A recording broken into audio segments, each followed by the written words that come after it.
Kua tai atu te tūpāpaku o Hinewhare Turikatuku Ruiha Harawira ki te marae o Whakapara i te tai tokerau.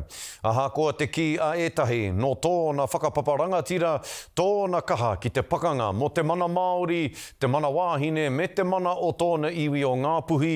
Hei tā tōna tū ngāne a Arthur, anō nei he māma tuarua a Hinewhare ki aia. E whakahoki nei te whānau pani i te taonga o mate ki roto i te poho o te ihi o Nehua. I'm going to miss her for the rest of my life, you know. She was a tower of inspiration to me and the whānau and to everyone that she met. And she always spoke tino langa tiratanga and mana motu hake and return our land, give our land back, give our power back. Ka mate a Hinewhare ki tāmaki makaurau i te timatanga o te wiki. A ka takahia te ara e ia. Mai Ngāpuhi Wātea Marae ki tōna kāingarua hoki ki te tīwaitagi.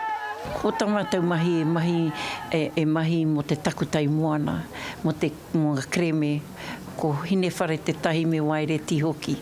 O roto o Ngāti Rahiri, Ngāti Kawa. A ka tau ki tōna no marae o Whakapara.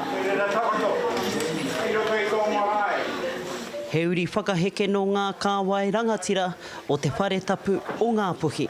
Anti te mea whai pāanga ki tēnei whenua o Puhi o Ngāti Hau.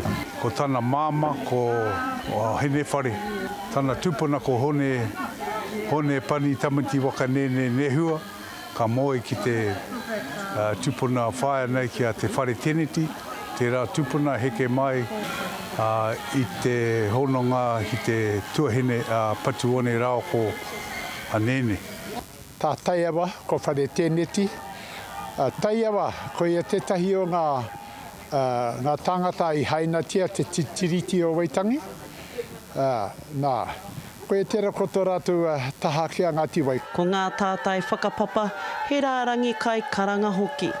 Hai mihi ana ki ngā whakapapa o Miriwhenua o Te Aupauri, engari kei konei ngā uri o Ngāti Wai, anō ko Ngāti Kahu o Torongare, kei konei te parawhau te uriroroi, kei konei ngā marae katoa o Ngāti Hau, anō kei konei Ngāti Hine. When I was young, a baby, you know, she raised me. She was my mum.